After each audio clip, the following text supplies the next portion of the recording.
Does prologue work for the first one? Oh yeah. All right.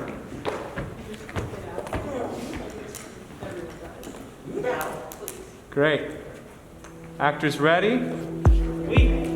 Okay.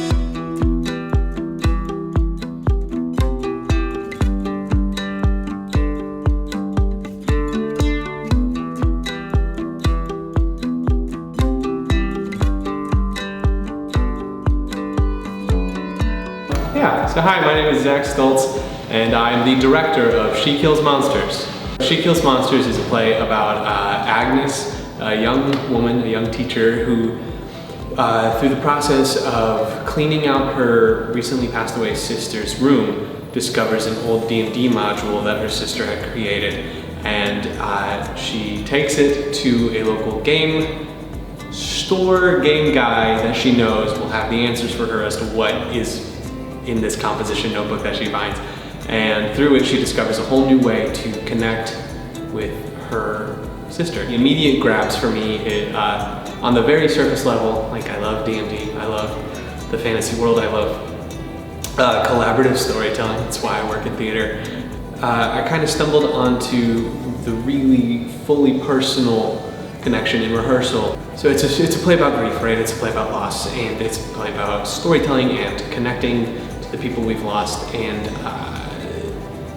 it's not just Agnes, the sister, who is mourning the loss of her sister, of Tilly, right? She's not the only one who's lost someone. The idea of the people that you tell stories with and connect to, we've all lost someone that way.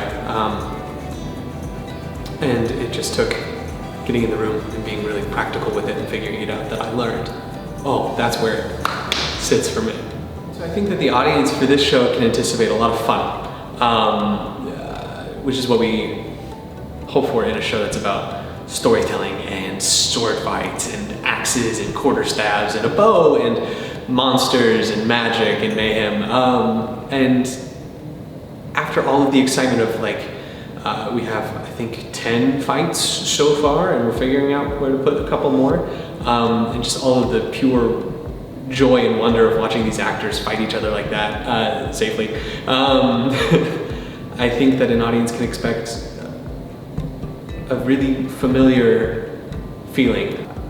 I hope that audiences can see this show and recognize those relationships in their life and find a way to do what Agnes is doing and connect with those that they can no longer connect with. It's always good for the soul, I think it's always good for the soul to take in a good story and a well-crafted story and the labor of love that is theater, especially in, to quote all the commercials, these uncertain times, right? But as carefully constructed and meticulously, healthfully constructed as we've done this show. The work of these artists is really spectacular, and I hope people can come and online or however support the work that these actors are doing, and that this story is telling of connection in a time where nothing quite makes sense, right? Whether that be our literal world now or a time of grief where you feel like your whole world has become unmoored.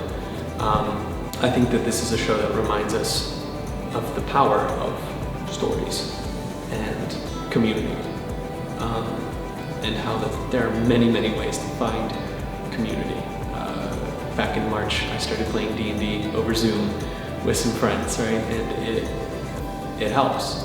It's having your people, however you can, is a miraculous thing.